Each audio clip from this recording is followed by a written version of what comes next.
እንደምን አደራችሁ? Good morning everyone. Next session የሚሆነው panel discussion ነው on the title of safety, health and environment confronting Ethiopians everyday chemical challenge. We have two presenters, experts on the area, Dr. Messele Terrecha and Dr. Wangel Tsaggaye. I will try to call upon the presenters, Dr. Messele Terrecha and Dr. Wangel, to the stage. So for the discussion, we can use both English and Amharic for the convenience of easily communication. So the first presenter will be Dr. Messele Terrecha. He will briefly introduce himself, then he can go into his presentation. So we will have around 25 minutes for him. And then bridge up ሁለት bridge የምናደርገው የተወሰኑ question እንጠይቃለን. Then next will be Dr. Wangel. So you can start.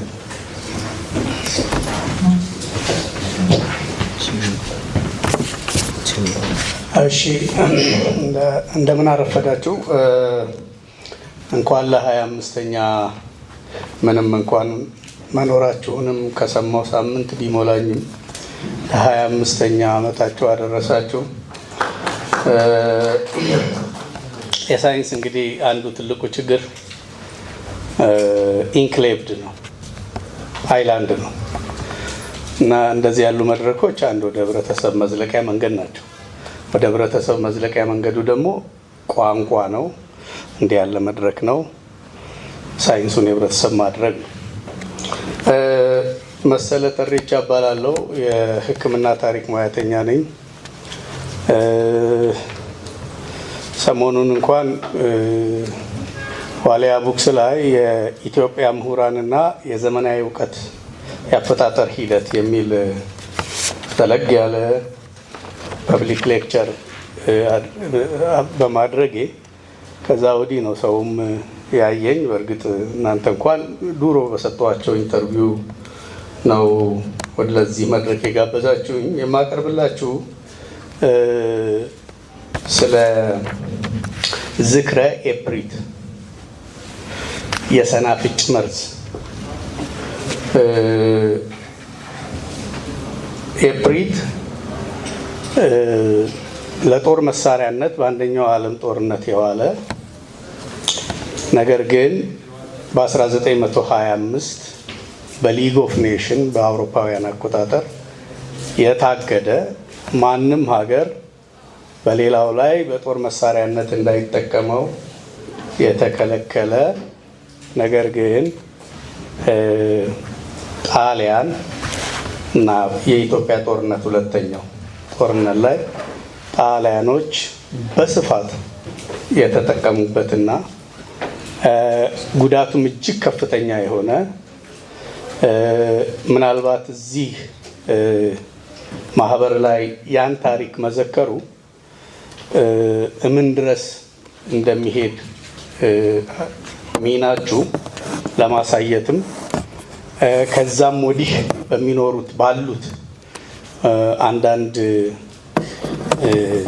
ዴቨሎፕመንቶች ላይ በተለይ ኬሚካልን በሚመለከት ሊኖራቸው የሚገባው ሚና ማህበሩ ለማሳየት ያክል ነው እና ዘርዘር ሲል ታይትሉ ከ1927 እስከ 1931 ዓመተ ምህረት በተካሄዱ የኢትዮጵያና የጣሊያን ጦርነቶች የሰናፍጭ መርዝ በውጊያ መሳሪያነት የዋለባቸው ሁኔታዎችና ያስከተላቸው መዘዞች የሚል ነው።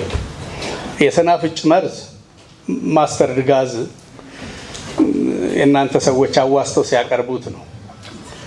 ኤፕራይት የሚባለው መጀመሪያ ጀርመኖች ናቸው ይሄንን ለጦር መሳሪያነት ያዋሉት ቤልጅየም ላይ እና ያ የመቷት ቦታ ስም ነው። ነገርየው ኬሚካል ነው።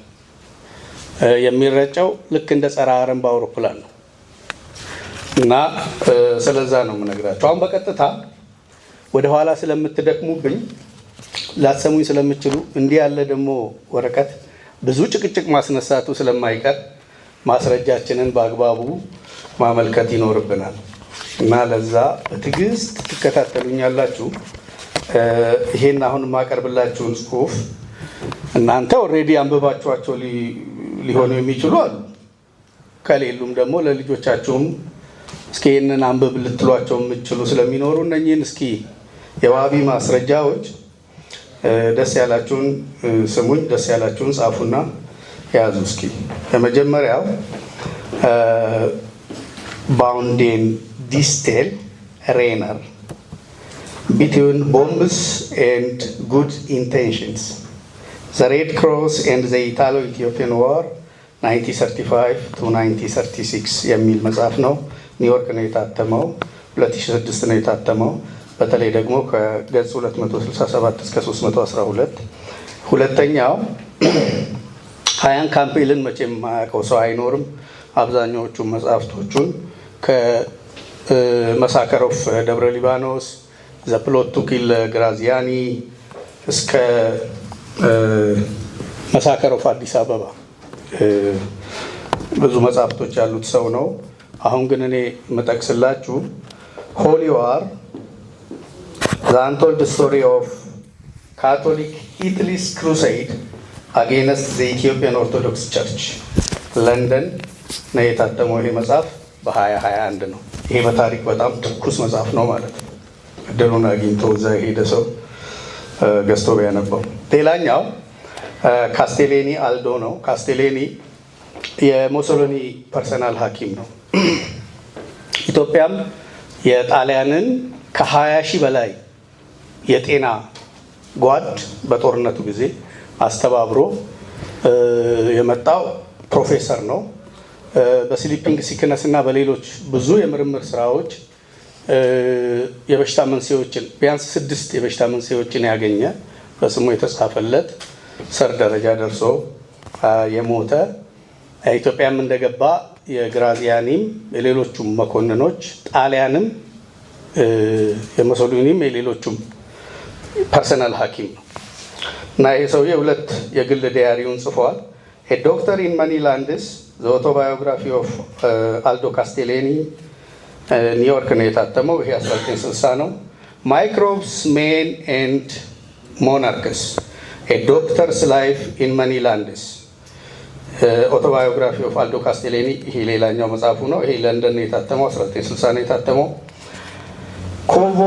ኮቫ አሌሳንድሮ ጀምስ ሩዶልፎ ግራዚያኒ ስቶሪ ኦፍ አን ኢታሊያን ጀነራል የሚል 2021 የታተመ በዚህ ጊዜ ስለዚህ ጋዝ አጠቃቀም ሁኔታ በሙሶሊኒና በጀነራሎቹ መካከል የተደረጉ የደብዳቤ ምልልሶች በሙሉ ተተርጉሞ የቀረቡበት መጽሐፍ ነው። አይ ቲንክ ብታነቡት በጣም የምትወዱት ነው።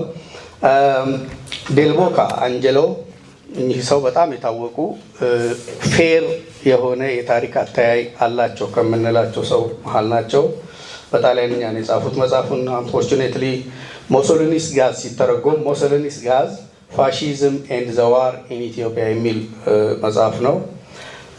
ጁኖድ ማርሴል በቀይ መስቀል ማህበር ተወክሎ ኢትዮጵያ ውስጥ ይሄንን ነገር እንዲታዘብ የተላከ ሰው ነው። በጣም ለጋ ልጅ ነው።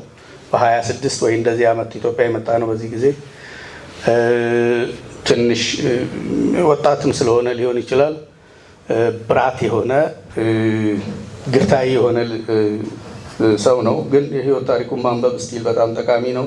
ዎሪየርስ ዊዛውት ዊፐን የሚል መጽሐፍ አለው። ሌላው የኒውዮርክ ታይምስ ጋዜጠኛ በራሱ በቤኒቶ ሞሶሎኒ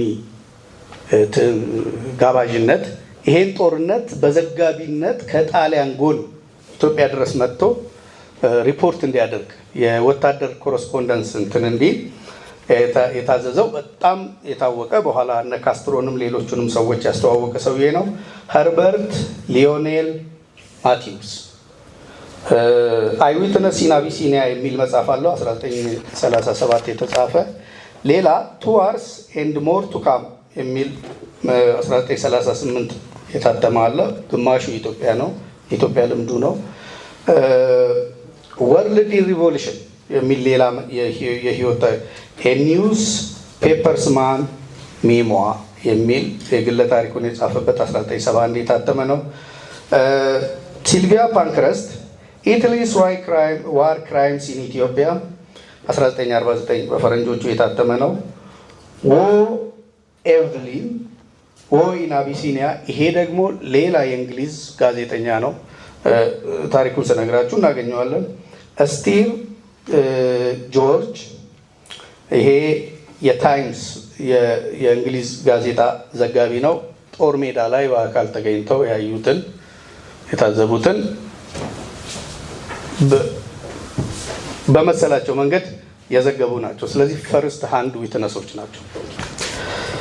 ተስፋዬ መኮንን ባይለየኝ ሰሞኑን አንድ ኢንተርቪው ላይ የቀረበ ነው። ቀይ አንበሳ የሚል መጽሐፍ የተረጎመ አንድ ኩባዊ ተዋጊ እዚህ ኢትዮጵያ ውስጥ ከራስ ሙሉጌታ ይገዙ ጋር የነበረውን እንትን ያቀረበበት ነው። እነ ራሄል ካርሰንን ሳይለንት ስፕሪንግ ምናምን እናንተ ታውቋቸዋላችሁ ብዬ ስለማስብ ብዙ እዛ ላይ አላጠፋም።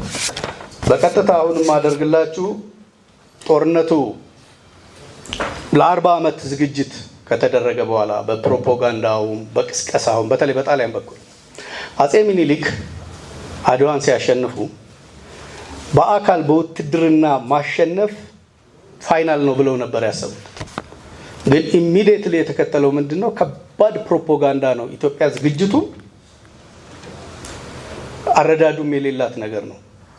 ጣሊያን ውስጥ ያሉ ጆርናሎች፣ በተለይ ዩሮፕ ውስጥ ያሉ ጆርናሎች በሙሉ በኢትዮጵያ ሕዝብ ላይ ከባድ ካምፔን የከፈቱበት ነው። አንድ እንግዲህ ካምፔን የተከፈተብን ጥሬ ስጋ መብላት እና በዚህ ጥሬ ስጋ ምክንያት ለብዙ ደዌ ኤክስፖዝድ የሆኑ ናቸው። በእጃቸው ነው የሚበሉት። የሃይጅን እንትን የላቸውም እና የመጨረሻ ግቡ ምንድን ነው? ቬሪፊኬሽኑ አንድ የአውሮፓ ሀገር ይዞ ሊያዘምናቸው ይገባል እና የኋላው ጦርነት ሲቪላይዚንግ ሚሽን የተባለበትም አንዱ ምክንያት ይሄ ነው።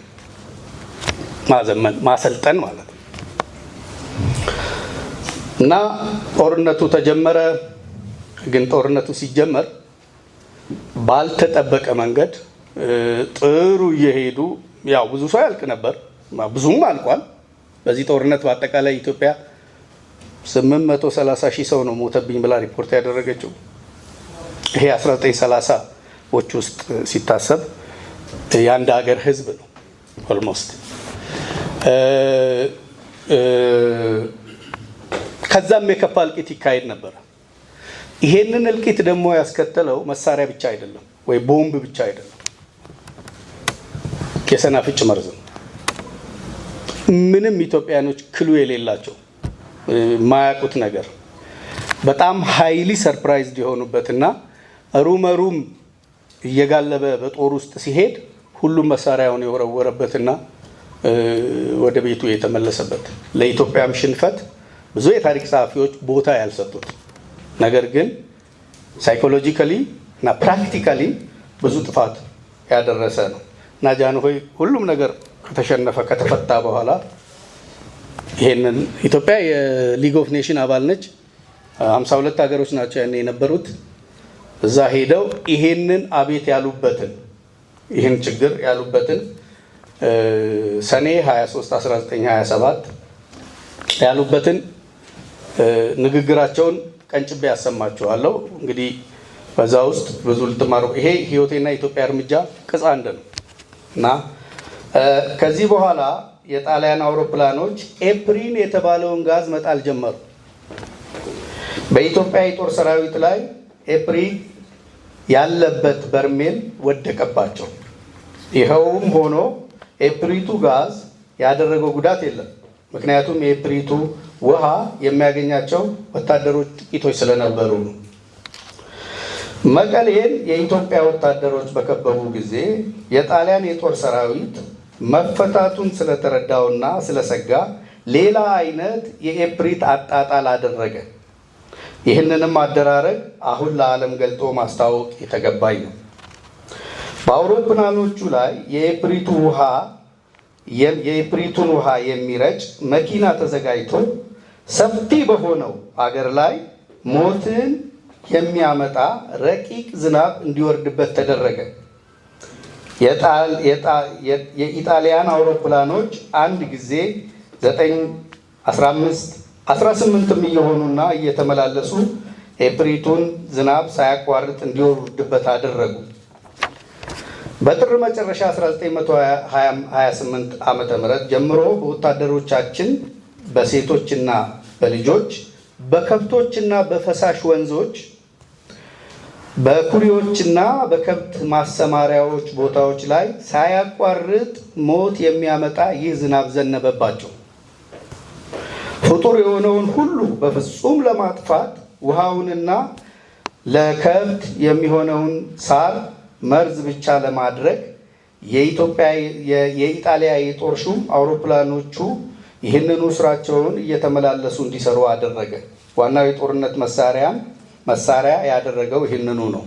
ይህም በረቂቅነት የሚሰራ የጭካኔ ስራ ጦርነት ከሚደረግበት ቦታ በራቁት ቦታዎች በሚገኘው ህዝብ አጠፋቸው። አገራቸውንም ምድረ በዳ አደረገው። ሀሳቡም በሚበዛው በኢትዮጵያ ግዛት ክፍል ላይ ድንጋጤን፣ ሞትን ለመዝራት ነው። እጅግ የሚያሳዝን ነገር የሚያመጣ ይህ ብልሃት ተፈጸመበት። ሰውም ከብቱም በፍጹም አለቀ። ከአውሮፕላንም የሚወርደው የሞት ዝናብ የሚነካውን ሁሉ እያሰቃየ ያባርር ነበር። ይህም የመርዝ ዝናብ የዘነበበትን ውሃ የሚጠጡ መርዙም የነካውን ምግብ የሚመገቡ በታላቅ ስቃይ ሞቱ፣ አለቁ። በኢጣሊያ ኤፕሪት ምክንያት በብዙ ሺህ የሚገመቱ ሰዎች ሞቱ። እኔም ወደ ጄኔቭ ለመምጣት የቆረጥኩትና የኢትዮጵያን ሕዝብ የደረሰበትን ስቃይ ለሰለጠነው ዓለም ለማስታወቅ ነው። አውሮፓም ይህንን ነገር እንዳለቀ አድርጎ ቢቆጥረው በራሱ የሚደርስበትን የሚጠብቀውን ይህንን እድል ማሰብ ይገባዋል ይላሉ። ይህንን ከ254 አሁን ከነገርኳችሁ ህይወቴና የኢትዮጵያ እርምጃ ከ254 እስከ 256 ታገኙታላችሁ። እንግዲህ ነግሬያቸዋለሁ። ኤፕሪል ግን ኤግዛክትሊ ለምንድን ነው ጣሊያኖች ይህንን መሳሪያ ሊጠቀሙ የፈለጉት? የታሪክ ጸሐፊዎች ያው እንደ ግንዛቤያችን እንደ ርዕዮተ ዓለም አተያያችን የተለያየ ትንታኔ እንሰጣለን። ኢምፔሪያሊዝም ነው፣ ጥሬ ናቹራል ሪሶርስ ወይንም ደግሞ ማርኬት የገበያ ቦታ ፍለጋ ነው፣ ብዙ ተተንትኗል። ግን ከዛም ያለፈ ነገር አለው። በዚህን ያህል በሞሶሎኒ አተያይ በምንም ፋይናል ሪዞሉሽን ነው መሸነፍ አለባቸው ነው ምንም ተጠቅመን። ምክንያት ጣሊያኖች ከአድዋ ጦርነት በኋላ አውሮፓ ውስጥ የመናቅ መጥፎ እንትን ደርሶባቸው ነበር። በጥቁር ተሸንፋቸዋል፣ እናንተ ራሳችሁ ሪል ፈረንጆችም ላትሆኑ ትችላላችሁ ምናምን ተብሎ ተገፍተው ነበር። ይሄ ደግሞ ከጥንት ጀምሮ ትሬስ አለው። አንዱ የሚጠቀሰው ወባ ነው።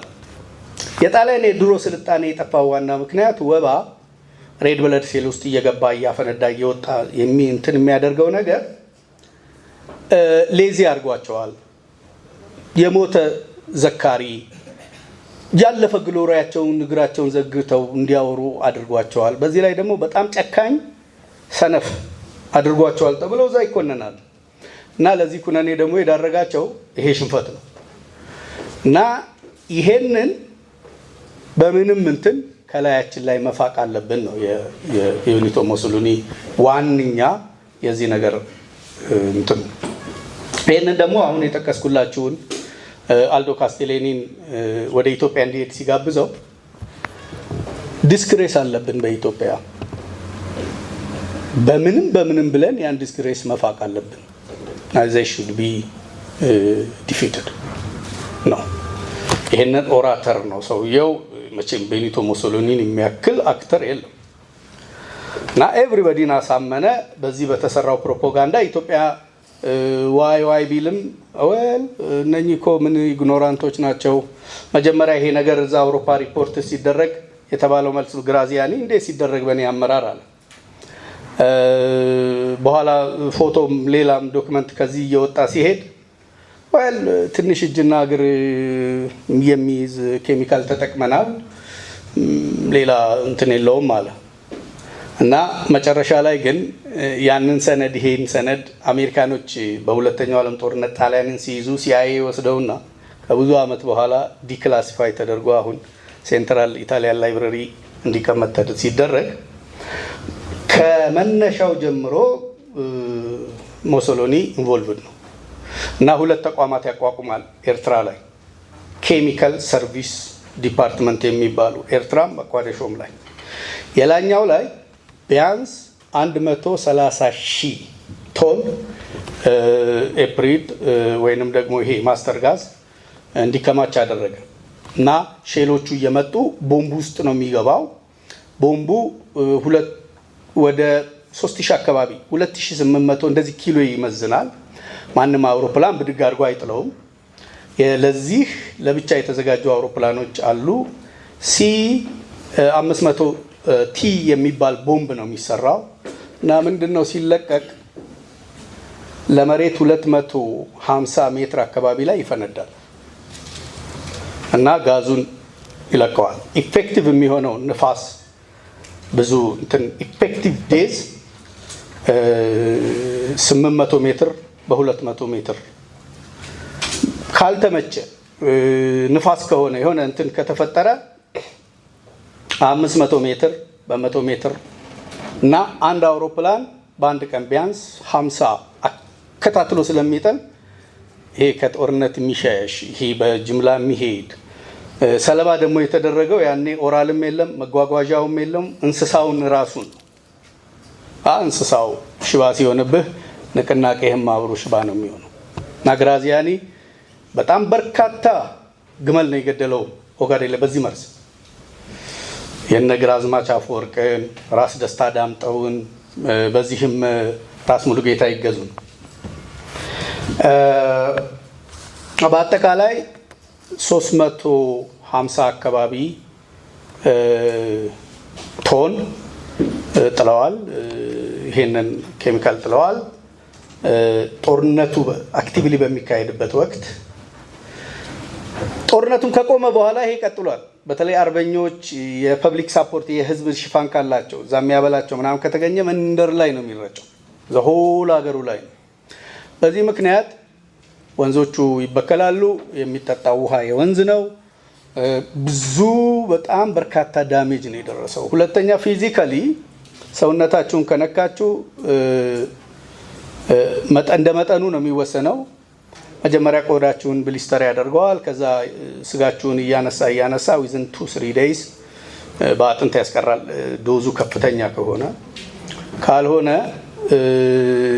እጃችሁን ነርቫችሁን እንትን ይልና ሽባ ያደርጋችኋል በቃ ተቀምጣችሁ ማየት ብቻ ነው መሳሪያ ማትይዙ እና it was very disastrous የሆነ ኤክስፒሪየንስ ነው ኢትዮጵያኖች እንዲህ ያለ የጦር መሳሪያ ከዚህ በፊት አልመውም አስበውም ከዛ በፊት የሚተኮስ ነገር ነው ቢመታ የተመታው ተመቶ የዳንቀ ይዘ ወይ እንደዚህ ነው አሁን ያ ታክቲክ የተለወጠበት ሁኔታ ነው የተፈጠረው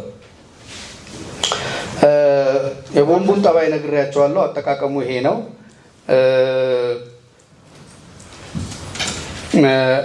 እንደ ህክምና ለጊዜው ጃንሆይ ናቸው አሁንም እንደ ሐኪም መረጃ ጦር መኮንን እንትኖቹ የሚበትኑት የመጀመሪያው መረጃ ራፊ ጨርቅ ከእንትናችሁ ቆርጣችሁ ሽንታችሁን እሱ ላይ ሽኑበትና አፍጫችሁን እንትን አድርጋችሁ ሞክሩን ሰውነታችሁ ጋቢና ቁንጣ አድርገህ ሰውነት ላይ ነካ የሚችልበት እንትን በቃ ቻንሱ ዜሮ ነው በኋላ ቦምቡ አክቹአሊ ሲወድቅ ደግሞ በሎሚ ታጠቡ ነው ኢትዮጵያ ውስጥ አንዳንድ ጊዜ በጣም ተቃራኒ የሆነ ነገር መድኃኒት ሲሆን ይታያል ለምሳሌ ጉሮሮን ቢያምቅ ይጣበላበት አይነት ነገር ነው እና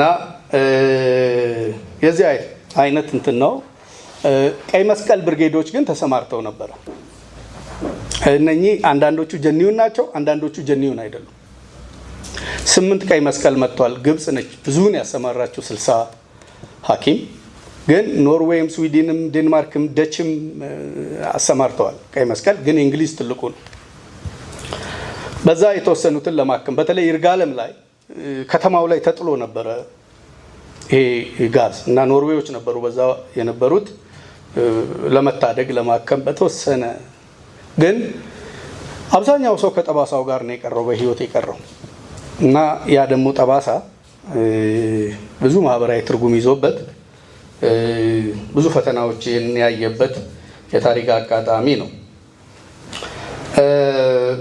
ኢትዮጵያ ውስጥ በዘጋቢነት የመጡ ሰዎች በሁለት ጎራ ነው የተከፈሉት።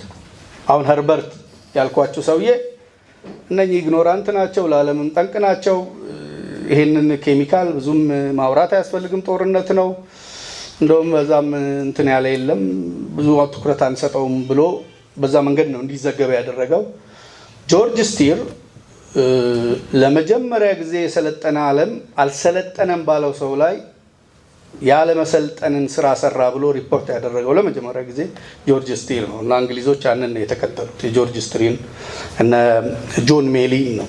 ጆን ሜሊ ኢትዮጵያ ጋር ከባድ ሊንክ የነበራቸው ሰው ናቸው። በተደጋጋሚ መጥተው 250 አልጋ ያለው ሆስፒታል ሐኪም ማሰልጠኛ እንትን የመክፈት እቅድ ስለነበራቸው ከጣሊያ ወረራ በፊት በጣም በተደጋጋሚ የመጡና አገሩን የሚያውቁ ናቸው። ሰቆጣ ኮረም ላይ ነው የዘመቱት።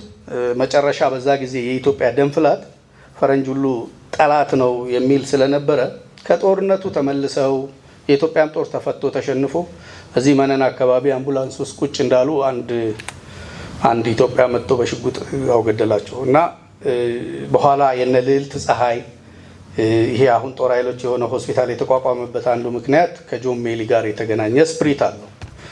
በእርግጥ በልዕልት ፀሐይ ሲልቪያ ፓንክረስት ናቸው ያንንም ወደ 300,000 አካባቢ ፓውንድ ስታርሊንግ አዋጥተው 1954 አካባቢ ነው የተመረቀው እንዲቋቋም ያደረጉትና የኢትዮጵያ የሕክምና ትሬኒንግ ሴንተር ጥቁር አንበሳ ከመነሳቱ በፊት እንዲሆን የተደረገው።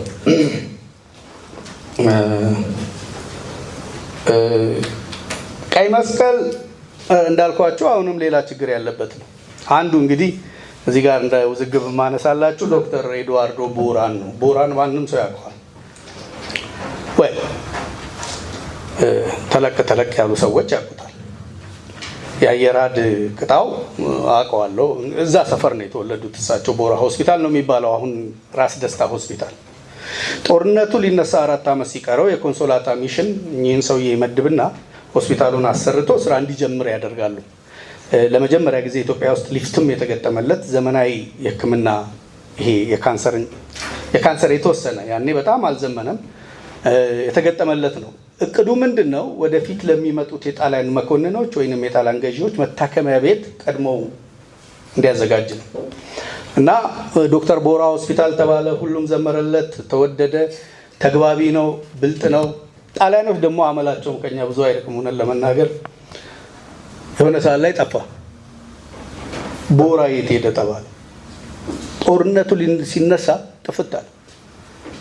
በኋላ ፔትሮ ባድጎሊዮን ማርሻል ፔትሮ ባድጎሊዮን አጅቦ በነጭ ፈረስ ላይ ተቀምጦ ያኛው አዲስ አበባ ሲገባ ዶክተር ቦራ ታየ። ምንድነው አሁን ደግሞ ምን ሆኖ መጣ ሲባል አይ የዓለም የቀይ መስቀል ተወካይ ሆኖ በዛ በኩል እና ይሄ ነገር ችግሩ ሲነሳ እሱ ነው መርማሪው። የማሾፍ አይነት ነገር ነው። የዚህ አይነት ጭቅጭቅ ጦርነቱ ካለቀ በኋላ በረጅሙ ቀጠለ። በረጅሙ ቀጥሎ ኢትዮጵያ እንዳልኳችሁ የሞተባትን ሰዎች ከብቱንም ምኑንም ግምት በጣም ብዙ ሚሊዮን ሊሬ ካሳ ጠየቀች። እንግሊዞች በጦር ወንጀል መጠየቅ የምትችሉት 10 ነው። ለዛውም ደግሞ የእናንተ ጦርነት የተነሳው ከሁለተኛው ዓለም ጦርነት በፊት ስለሆነ ይሄ ኮሚሽን ደግሞ የሁለተኛው ዓለም ጦርነት ስለሆነ ምንም ሌጋል ግራውንድ የላችሁም። ባድጎሊዮን አትጠይቁም። ስለ ግራዚያኒ አናውቅም ካላችሁ ከጣሊያን ጋር በዲፕሎማሲ አሳልፈው የሚሰጣችሁ ከሆነ ሞክሩ ብለው እጃቸውን ወጣ አወጡ። 10 ዓመት ከነጻነት በኋላ እንግሊዝ ስር ነን። እንደዚህ ያለ ነገር እንደማይሆን ይታወቃል። ኢትዮጵያ ሞከረች እና በመጨረሻ እንግሊዞች መጡ። እንትና ባድጎሊዮን አትጠይቁትም ከኛ ጋር ጦርነቱ እንዲያበቃ ጠቅላይ ሚኒስትር ሆኗል። ሞሶሎኒ ተገሎ ለ40 ቀን ጣሊያን ተመልሶ ባድጎሊዮ ጠቅላይ ሚኒስትር ሆኗል። ግራዚያኒ ኢታማዦር ሹም ሆኗል። ስለዚህ በእኛ እንትን አትጠይቁም፣ ይጎዳችኋል። በዚህ ላይ ደግሞ የሀረር የኦጋዴን ጥያቄ ያላችሁ፣ ኤርትራም ጥያቄ ያላችሁ ያንን ያበላሽባችኋል። እንሂድ ካላችሁ የራሳችሁ ጉዳይ አለው። አይ ያ ከሚበላሽ ክሱን ላንሳ አለች ኢትዮጵያ። ክሱን አነሳች። እነሱም ሳይጠየቁ ጊዜር የሰጣቸውን እድሜ ኖረው በ1955 እና 56 በተከታታይ ሞቱ። መጀመሪያ ግራዚያኒ፣ ቀጥሎ ባድጎሊዮ ሞቱ። ናቹራል ዴዝ። ኢትዮጵያን ግን በአግሪመንት 25 ሚሊዮን ዶላር ካሳ ሰጡ። ያ ዶላር እንግዲህ ምንም ሳይሸረፍ የቆቃ ግድብ የተሰራበት ብር ነው። ቆቃ ግድብ ደግሞ ዛሬ ድረስ መብራት የምታገኙበት ነው። በዚህ ነው ያለቀው ያ ትራጀዲ። አሁን ወደ መደምደማዬ ልምጣ። ሰዓትም እያለኝ ነው። እኔ መጀመሪያም ከሳይንስ ሰዎች ጋር ሰዓት ላይ በጣም እንትን ስለሆኑ ታሪክ ደግሞ ሰዓት የሚበላ ነገር ስለሆነ መደራደር አልፈለኩም ነበረ። ይሁን ግድ የለም። ከዚህ ለሰን ምንድን ነው የእናንተ ማህበር የሚወስደው? ኢትዮጵያ ይሄ ኤግዛክትሊ ይሄ ነገር ይደገማል ተብሎ አይደለም። ላይደገም የሚችልበት ብዙ ምክንያት አለ። ነገር ግን ከጣሊያን ወረራ ማግስት ጀምሮ ለምሳሌ በሁለተኛው ዓለም ጦርነት አገልግሎት ላይ የዋለውን ዲዲቲ አንድ ስዊስ ሰው ነው የፈለሰፈው።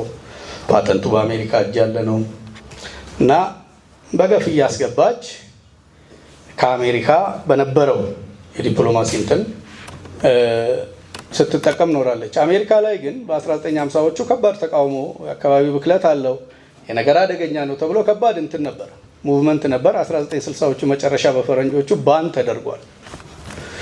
ኢትዮጵያ ውስጥ በ2014 በ2013 የተጻፉ አርቲክሎች በዲዲቲ ላይ አንደኛ በጣም በሞስት ኢፌክቲቭ ሜዲሲን ነው፣ ምንትስ ነው እያሉ የሚያወጡ ናቸው። ይሄ ክፍተት ይሄንን ዴንጀር ሌላውንም ክፍተት የሪሰርች የስልትም ይሁን የምን ክፍተት የዚህ የጋዙን ራሱ ተከታታይ ጥናት ተደርጎ ከዚህ በቂ ሌሰን እንዳይወሰድ የተደረገው እንደዚህ ሲቪክ ማህበራት ስለሌሉ ነው። የእናንተም እነኚህን ነገሮች እስከ መጨረሻው ተከታትሎ የሚያጠና ኢነርጂ ያለው ወጣቶችን ከስር ካፕቲቬት የሚያደርግ ለህብረተሰብ የቀረበ ህብረተሰቡን ምርኩዝ ያደረገ ይሄ አይላንድነቱ አልጠቀመም እና ተቋም መሆን ይችላል። አትሊስት በሪሰርቹ ኤሪያ ጀኒዩን የሆኑ ሪሰርቾች በባለቤትነት ህብረተሰቡ ባለቤት ሊሆን የሚችል ከጥናቱ ከምርምር ጥናቱ ውጤቱም ተጠቃሚ ሊሆን የሚችልበት ሼልፍ ላይ የማይቀር እንዲሆን ማድረግ አቅም ካፓሲቲ ያላችሁ ነው። ያንን ሮላችሁን በአግባቡ ከተወጣችሁ አመሰግናለሁ። እንግዲህ የዛሬ 90 ዓመት የሆነ ነገር ጋር ነው የወሰድኳችሁ። እግዚአብሔር ይስጥልኝ።